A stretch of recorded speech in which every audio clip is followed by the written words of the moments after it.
वास्तव्यात मोठ्या राजकीय टॉप नाही।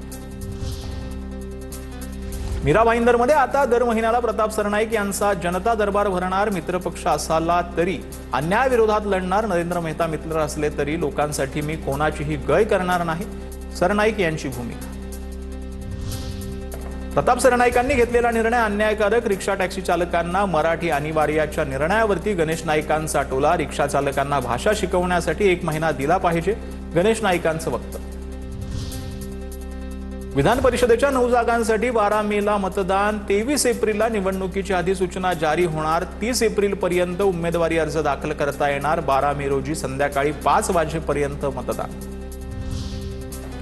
प्रज्ञा सातव पुन्हा एकदा विधान परिषदेवर जाणार। सूत्रांची माहिती, भाजप प्रवेशानंतर रिक्त असलेल्या विधान परिषदेच्या जागेची पोटनिवडणूक सुद्धा 12 मे रोजी पार पडणार। काँग्रेसमधून राजीनामा दिल्यानंतर सातव यांनी केला होता भाजपात प्रवेश। बारामती रोहित पवारांकडून सुनेत्रा पवारांचा प्रचार। रेकॉर्ड ब्रेक मतांनी सुनेत्रा पवारांना विजयी करणार। रोहित पवारांनी व्यक्त केला विश्वास। सुनेत्रा पवार अजितदादांच्या स्टाईलप्रमाणे काम करतील असंही केलं वक्तव्य। उपमुख्यमंत्री सुनेत्रा पवार या निवडून तर येणारच आहेत, पण त्या 2 लाखांच्या पेक्षा जास्त लीडनं निवडून येणार आहेत, योगेंद्र पवारांचा विश्वास। कैसा हराया फेम। MIM पक्षाच्या नगरसेविका सहर शेख नॉट रिचेबल। वडिलांचा जात प्रमाण वैधता प्रकरणावरून सहर शेखच्या अडचणीत वाढ। सहर शेखसह तिचे वडील युनुस शेखही नॉट रिचेबल।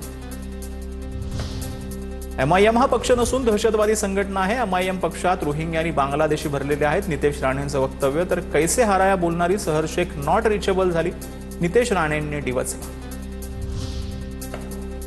खान लोकांचे खाण्याचे वांदे झाले। धुरंधर आणि छावा हे चित्रपट खान लोकांवर भारी पडतायत। आपणही ठरवायला हवं चित्रपट बघणार तर हिंदू कलाकारांचेच, नितेश राणेंचं वक्तव्य।